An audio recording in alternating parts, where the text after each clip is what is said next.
Welcome to The Explainer. Today, we're going to break down the core ideas from James Clear's massive bestseller, Atomic Habits. We're going to uncover this simple, but honestly profound idea, how tiny, almost invisible changes can lead to some truly remarkable results. So I want to start with just one number, 37. Seems random, right? But what if I told you this one number is at the very heart of the entire book? Well, check this out. It's the absolutely incredible power of compounding. We so often dismiss these small improvements, right? Because they don't seem to matter in the moment. But over time, those tiny gains build on each other with unbelievable force. And you know the scary part? The same thing works in reverse. Getting just 1% worse each day brings you almost all the way down to zero. Now, this isn't just some neat mathematical trick. The real-world application of this principle can completely transform an entire organization. And there's no better example than the story of British cycling. You have to understand, for 100 years, British cycling was, well, kind of a joke. They had one single gold medal. It got so bad that a top bike company actually refused to sell them bikes because they were afraid it would hurt their brand. Then Dave Brailsford came in with this strategy he called the aggregation of marginal gains. The whole idea was, let's just find a 1% improvement in absolutely everything. And it proves this really powerful point. Success isn't about some massive transformation. It's the product of hundreds of tiny daily habits. Okay, so if it's that simple, just get 1% better, why is it so hard? Why do we all fail so often to stick with good habits? It's because we think progress should be linear, but it almost never is. Okay, picture this. You've got an ice cube, and it's in a super cold room. Let's say it's 26 degrees, and you slowly start to heat the room. 27, 28. So you keep putting in the work, right? You crank up the heat, degree by painful degree, 30, 31, and nothing. It's still just a block of ice. This, right here, is what the book calls the Valley of Disappointment. It's that moment where you feel like all your effort is for nothing, and this is where most of us just throw in the towel. But then, something happens. You hit 32 degrees, and suddenly, the breakthrough. The ice starts to melt. See, all that work you did, it wasn't wasted. Not at all. It was being stored. The most powerful outcomes of any compounding process are always delayed. James Clear has a great name for this. He calls it the plateau of latent potential. It's that gap, that frustrating period where you're doing all the right things, but the results just aren't showing up yet. And honestly, understanding this is the key to not quitting. So how do we push through that plateau? Well, the book has a pretty radical idea. Forget about goals. Focus on systems instead. See, a goal is the result you want, winning the championship. The system is the process that gets you there, how you practice, how you eat, how you sleep. Goals give you a short-term fix, but a good system gives you long-term progress and lets you actually enjoy the journey. So, what does a good system even look like? So if goals aren't the answer and systems are, what exactly is the system for building better habits? Luckily, Clear gives us this incredibly simple, really practical 4-step framework to get it done.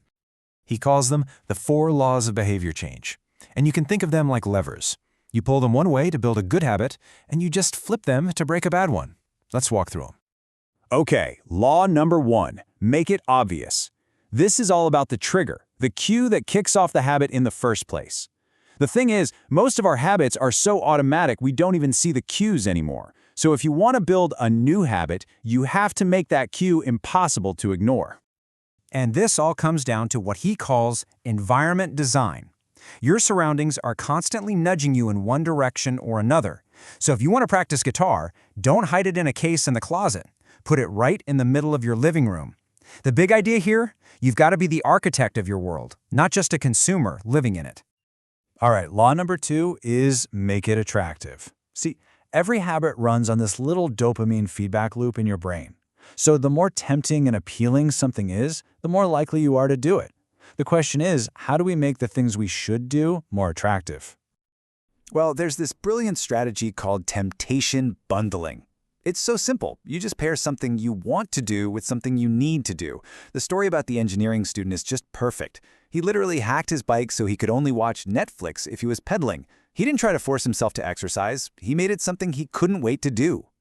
And that brings us to law number 3. Make it easy. This one taps into a fundamental truth about us humans. We are wired to take the path of least resistance. It's just how we operate. The more friction, the more steps, the more effort something takes, the less likely we are to actually do it. And that's where the 2-minute rule comes in. It is so powerful. You just scale down any new habit so it takes less than 2 minutes.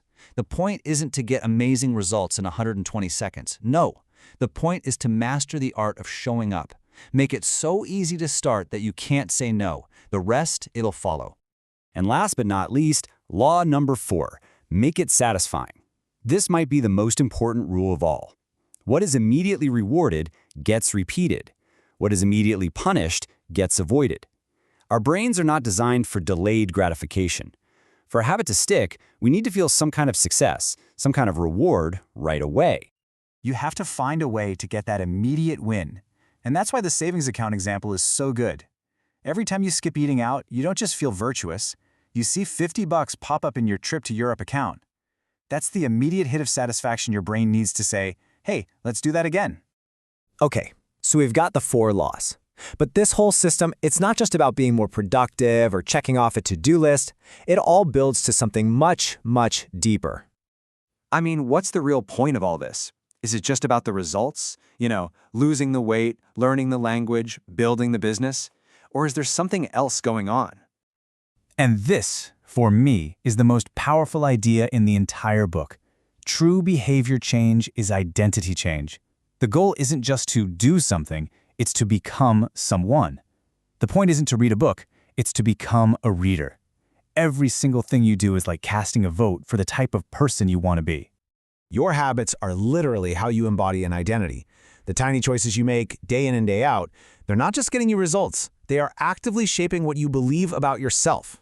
So, I'll leave you with this question. Who are you casting your votes for today?